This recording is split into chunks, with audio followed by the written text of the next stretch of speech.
बहुत समय पहले एक नगर में एक राजा और रानी रहते थे। रानी के पास बहुत वैभव था, लेकिन उसमें घमंड बहुत था।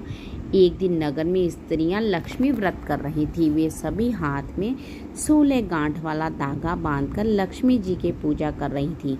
रानी ने भी यह धागा लिया, लेकिन उसने उसे आदर पूर्वक बांधा नहीं, बल्कि निंदा और घमंड से वह धागा फेंक दिया। संयोग से राजमहल की एक दासी गोलिन ने वह धागा उठा लिया। उसने श्रद्धापूर्वक लक्ष्मी जी का व्रत किया, धागा हाथ में बांधा और प्रतिवर्ष यह व्रत करती रही। लक्ष्मी माता उसकी भक्ति से बहुत प्रसन्न हुई।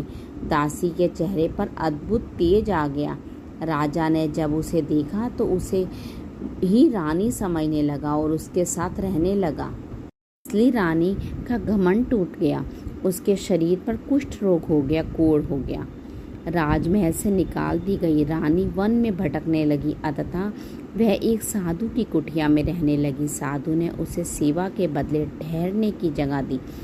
साधु ने उसे धागे देकर उससे माँ लक्ष्मी के व्रत की कथा कराई। 16 गांठ वाला से धागा दिया पहनने के लिए। उसने व्रत की कथा करवाई तो उसका कोढ़ दूर हो गया। राजा जंगल में गया शिकार खेलने के लिए अपने सैनिकों के साथ। तब राजा ने वहाँ तितर का शिकार किया। तितर को और उसको सैनिकों को दिया। वह भूनने गए तो उनसे तितर सड़ गए। उन्होंने कहा अब तो राजा हमें बहुत गुस्सा करेगा। फिर वह उस तितर को लेकर वहाँ उन्हें कुटिया दिखाई दी, उसमें लेके गए। साधु की बेटी से प्रार्थना की, ये ठीक कर दीजिए। तो उसने मक्खन वगैरह लगाकर उसको बिल्कुल अच्छे से बना दिया, ठीक कर दिया। वह लेके राजा के पास गए। राजा ने जैसे ही खाए तितर तो उसको अपनी रानी की याद आई। बोला ये ऐसे तो मेरी रानी इतने स्वाद तितर बनाती थी।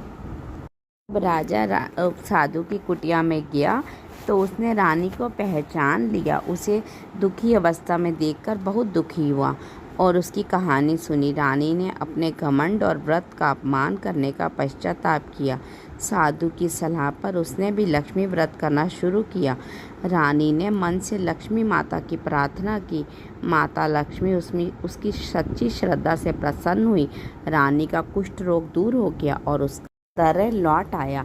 फिर राजा को पश्चाताप हुआ और राजा ने साधु की आज्ञा से दोबारा रानी से विवाह किया और उसको वापस लेकर आने लगा पुनः सम्मान के साथ। तब से यह व्रत धागे वाला लक्ष्मी व्रत कहलाया और हर साल इसे करने से सुख समृद्धि और लक्ष्मी की कृपा प्राप्त होती है।